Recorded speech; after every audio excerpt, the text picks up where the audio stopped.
दोस्तों, बांग्लादेश क्राइसिस के बाद में कुछ लोग ध्रुव राठी को टारगेट कर रहे हैं क्योंकि उन्होंने कुछ समय पहले बांग्लादेश की हैप्पीनेस के बारे में एक वीडियो बनाई थी। उस वीडियो के बारे में बाद में बात करेंगे। सबसे पहले आप ऋषभ बिधूरी के ये वीडियो देखिए।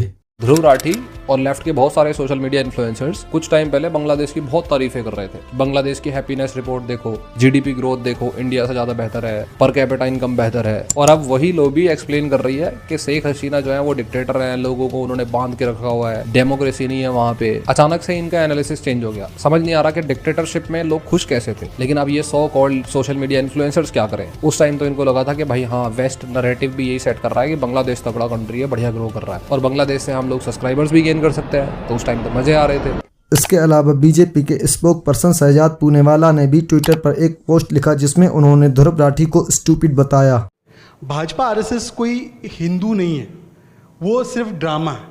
ये सच्चे पक्के हिंदू भी नहीं है। मोदी जी ने कभी 4 धामों का तीर्थ यात्रा भी नहीं की है आज तक। इससे ज़्यादा हिंदू अगर आप कहेंगे तो दिग्विजय सिंह है। वो तो सनातन धर्म को बहुत मानते हैं और सुबह उठ के पूजा पाठ करते हैं। मनोज भाई है, कन्हैया है। मुझे लगता है कि ये लोग जो है इनसे कहीं ज़्यादा हिंदू है। ये तो किसी के नहीं, अपने बाप के नहीं है। ये क्यों करते हैं ड्रामा? आरएसएस बीजेपी को पता है कि हमेशा इनके जो एजेंडा है, ऑब्जेक्टिव्स है, वो सत्ता प्राप्ति में ही उसको मिलेगा। इसके अलावा ये लोग जिस वीडियो को लेकर ध्रुव राठी को ट्रोल कर रहे हैं और उन्हें टारगेट कर रहे हैं, सच बताऊं दोस्तों, मैंने वो वीडियो कभी नहीं देखी। लेकिन जब ये कंट्रोवर्सी स्टार्ट हो चुकी थी तो मैंने उस वीडियो को जाकर देखा। ध्रुव राठी की वो वीडियो 309वीं वीडियो थी जिसे उन्होंने 30 अक्टूबर सन 2020 को अपलोड किया था। ध्रुव राठी की उस वीडियो को आज पूरे लगभग 4 साल हो चुके हैं, जिसमें उन्होंने स्टार्टिंग में IMF का डाटा दिखाकर बांग्लादेश की हैप्पीनेस के बारे में बताया था। IMF का मतलब इंटरनेशनल मॉनेटरी फंड होता है। इसके बारे में किसी दूसरी वीडियो में बात करेंगे। अभी इसके बारे में आपको इतना ही बता देता हूँ। ये एक यूनाइटेड नेशन की फाइनेंशियल एजेंसी है जो ग्लोबली इकोनॉमी को स्टडी करके उन पर रिसर्च करती है। जहाँ पर दिए गए एक डाटा के अनुसार GDP पर पर्सन इंडिया से ज्यादा बांग्लादेश का होने वाला है। दोस्तों, यही सारी बातें ध्रुव राठी ने अपनी उस वीडियो में बताई। आपने IMF की लेटेस्ट प्रोजेक्शंस के बारे में सुना ही होगा शायद। GDP पर कैपिटा यानी GDP पर पर्सन बांग्लादेश का इंडिया से ज्यादा होने वाला है। IMF ने ऐसा प्रोजेक्ट किया है इस साल के एंड तक। लेकिन दोस्तों, ये डाटा उस समय के प्रेजेंट टाइम का था जो उन्होंने अपनी वीडियो में बताया था। तो आज के टाइम में उनकी पुरानी वीडियोस को देखकर उन पर एलिगेशंस लगाना तो बेकार है। लेकिन दोस्तों, ध्रुव राठी की स्टार्टिंग की वीडियो देखकर हम ये नहीं कह सकते कि ध्रुव राठी सही है या फिर गलत। थोड़ा सा आगे और इस वीडियो को देखते हैं। बांग्लादेश कई पैरामीटर्स में इंडिया को पीछे छोड़ चुका है या छोड़ने वाला है। IMF ने कहा है कि साल के एंड तक, 2020 के एंड तक बांग्लादेश का पर कैपिटा GDP इंडिया से ज्यादा हो जाएगा।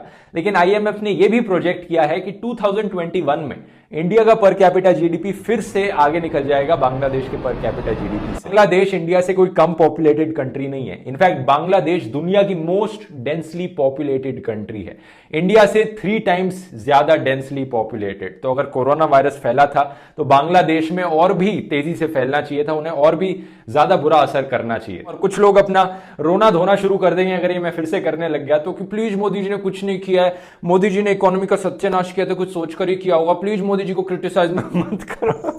ध्रुव राठी ने इस वीडियो में यहीं तक IMF के डाटा को देखकर सारी चीजें रिप्रेजेंट की हैं। यहाँ तक कि सारी चीजें देखकर ध्रुव राठी को ट्रोल करने का कोई मतलब नहीं बनता। इसी वीडियो के अगले पार्ट को देखकर ध्रुव राठी को ट्रोल किया जा रहा है। उन्होंने भारत और बांग्लादेश की ऐसी चीजों के बारे में कंपेयर किया है जिसमें बांग्लादेश भारत से अगले है। वैसे तो बहुत सारी चीजें हैं, लेकिन हम उन्हीं चीजों को देखेंगे जिन्हें देखकर ध्रुव राठी को ट्रोल किया जा रहा है। आगे पार्ट में पहला पॉइंट था female literacy rate. Female literacy, कितनी परसेंटेज औरतों को देश में पढ़ना लिखना आता है, पहले 5 साल की प्राइमरी एजुकेशन कंप्लीट करी है। 2018 की रिसर्च ने बताया था कि इंडिया में ये नंबर है 48%। सिर्फ 48% औरतों ने इंडिया में 5 साल की प्राइमरी एजुकेशन कंप्लीट करी है।